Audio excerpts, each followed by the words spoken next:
2021년부터는 장기보유 특별공제에서 1세대 1주택자가 1년에 8%씩 공제를 받기 위해서는 최소한 2년의 실거주를 해야 됩니다. 만약에 실거주를 하지 않으면 1년에 2%씩 최대 15년 30%밖에 받지 못하게 됩니다. 아파트 소유자로서 1세대 1주택 요건에 해당하는 사람이 2010년 9월 17일에 주택을 취득해서 2021년 3월 1일에 양도하는 경우를 살펴보겠습니다. 어디에 소재하는지에 따라서 취득 당시에 조정 대상 지역인지 비조정 대상 지역인지가 달라지기 때문에 지역 검색을 해보겠습니다. 서울특별시에 소재하는 주택이라고 가정을 하고 검색 버튼을 클릭을 하겠습니다. 2010년 9월 17일에 취득할 당시는 비조정 지역이었었고 2021년 현재는 조정 대상 지역입니다.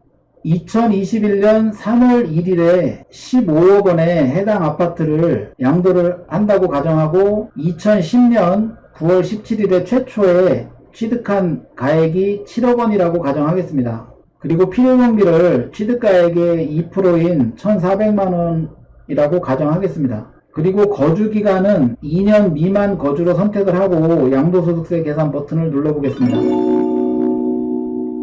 7억 8,600만 원은 15억에서 7억을 빼고 다시 필요경비를 뺀 금액입니다. 양도 차익을 모두 양도 차익으로 보는 것이 아니라 1세대 1주택자의 경우 특례 양도 차익에 의해서 양도 차익을 계산합니다. 3억 1,440만 원이 어떻게 계산되었는가를 보면 전체 양도 차익 7억 8,600만 원에 양도가액에서 9억 원을 뺀 거, 양도가액이 15억 원이고 9억을 초과하는 부분 15억 원에서 9억 원을 뺀 겁니다. 그리고 이거를 다시 양도가액 15억 원으로 나눠준 값, 이 부분을 전체 양도차익에 곱하는 겁니다. 즉 전체 양도차익 7억 8,600만 원에 15분의 6을 곱한 금액, 그 금액이 1세대 1주택자의 특례 양도차익입니다. 장기보유 특별공제 금액이 6,288만 원이 나왔는데 이 금액은 어떻게 계산되었는가를 살펴보겠습니다. 1세대 1주택자로서 9억 이하 부분은 비과세되는 경우가 맞습니다.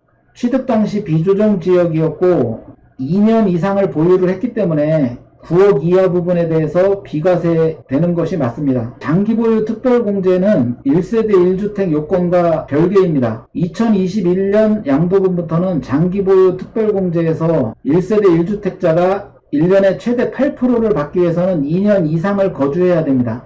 2년 이상 거주를 하지 않았기 때문에 장기보유 특별공제 8% 적용 대상이 아니고 1년에 2%씩 보유기간을 곱해서 장기보유 특별공제율을 계산하게 됩니다. 즉 1년에 2%씩 당초 보유기간 10년을 보유했기 때문에 20%가 되겠습니다. 그래서 20%의 금액만큼을 특례 양도차익에서 공제를 해줍니다. 그렇게 계산된 금액이 2억 5,152만 원입니다. 이 금액에 기본공제 250만 원을 해줍니다. 부동산의 경우 1년에 한 차례 250만 원을 기본공제 해줍니다. 양도소득 금액에서 기본공제를 빼주면 과세표준금액이 나옵니다. 이 과세표준에 해당 세율을 곱해서 거기에서 누진공제를 차감을 하면 양도소득세액이 나옵니다. 양도소득세액에서 지방소득세 10%를 더하면 납부할 세금 총액은 8,275만 360원이 되겠습니다. 이번에는 똑같은 경우인데 2년 이상 해당 주택에 거주를 했다고 가정을 하고 양도소득세를 계산해 보겠습니다. 양도차익은 이전 사례와 동일하고 특례 양도차익도 동일합니다. 그런데 장기보유 특별공제 금액이 변경된 걸 볼 수 있습니다. 이 1억 5,091만 2천원이 어떻게 계산되었는가를 살펴보면 1세대 1주택자가 2년 이상 거주한 경우에 보유기간별 4% 그리고 거주기간별 4%씩 최대 10년간 80%까지 장기보유 특별공제를 적용받습니다. 사례의 경우 1세대 1주택자로서 보유기간은 10년을 보유하였습니다. 그리고 거주기간은 2년 이상 3년 미만이니까 2년을 거주한 겁니다. 특례 양도차익 3억 1,440만 원에서 40% 플러스 2년을 거주했기 때문에 8%, 거주기간별 매년 4%씩이니까 2년 거주했으니까 8% 합쳐서 48%를 장기보유 특별공제로 인정을 받게 됩니다. 3억 1,440만원에 48%를 하면 1억 5,091만 2천원이 나옵니다. 이 금액을 차감을 해준 금액이 양도소득 금액입니다. 이 금액에서 기본공제를 차감을 하고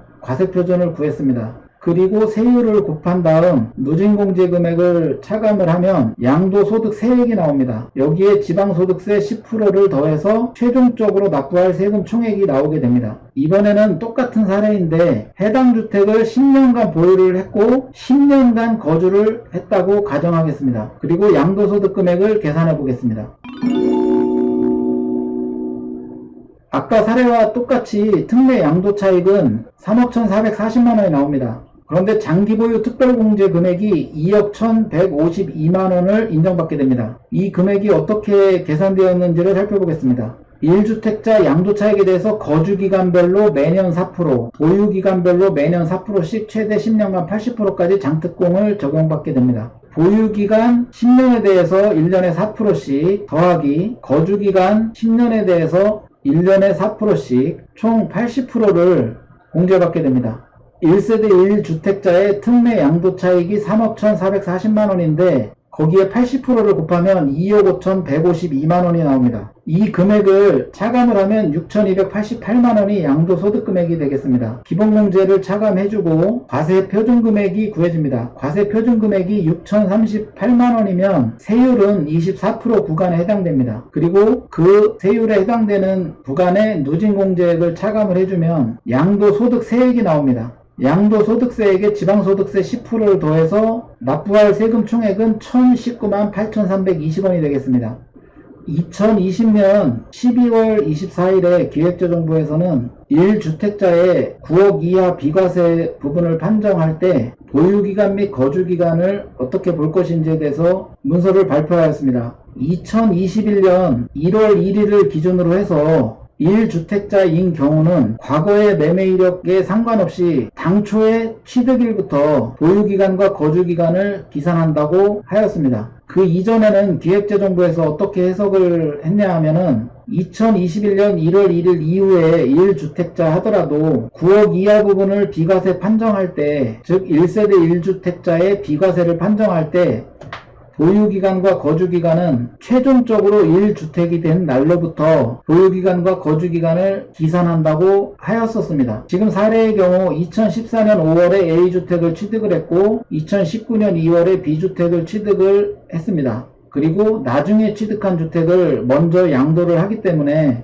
일시적 1세대 2주택에 해당되지 않고 2주택자로서 과세로 양도를 하였을 것입니다. 그러면 기존의 해석에 의하면 2021년 3월에 A주택을 양도할 때 1세대 1주택 요건을 따질 때 최종적으로 1주택이 된 날, 즉 2020년 10월부터 비과세 판정할 때 보유기간과 거주기간을 기산하게 됩니다. 그러면 A주택은 원래 2014년 5월부터 보유를 하고 있었지만 보유기간을 2020년 10월 달부터 보유한 것으로 기산을 한다는 얘기입니다. 그러면 2021년 3월 A주택 한 개밖에 소유하고 있지 않은 사람이 양도소득세를 계산할 때 2년 이상 보유나 거주를 하지 않았기 때문에 비과세를 받지 못하게 됩니다. 그런데 새롭게 변경된 해석에 의하면 2021년 1월 1일 기준으로 1주택자인 경우는 과거의 매매 이력에 상관없이 당초의 취득일부터 보유기간 및 거주기간을 계산한다고 하였습니다. 따라서 사례의 경우 1세대 1주택자 9억 이하 비과세 부분을 판단할 때 보유기간이 2년 이상이 되겠습니다. 여기서 확실하게 구분을 해야 되는 게 장기보유 특별공제를 판정할 때는 9억 이하 비과세 부분을 판정할 때의 보유기간과 거주기간을 기산하는 방법과 완전히 다릅니다. 9억 이하 비과세를 판정할 때는 원칙적으로 최종적으로 1주택이 된 날로부터 보유기간과 거주기간을 기산하는데 장기보유 특별공제를 판정하고 그 세율을 따질 때는 당초의 취득일 그리고 당초의 거주기간을 가지고 판단을 하게 됩니다.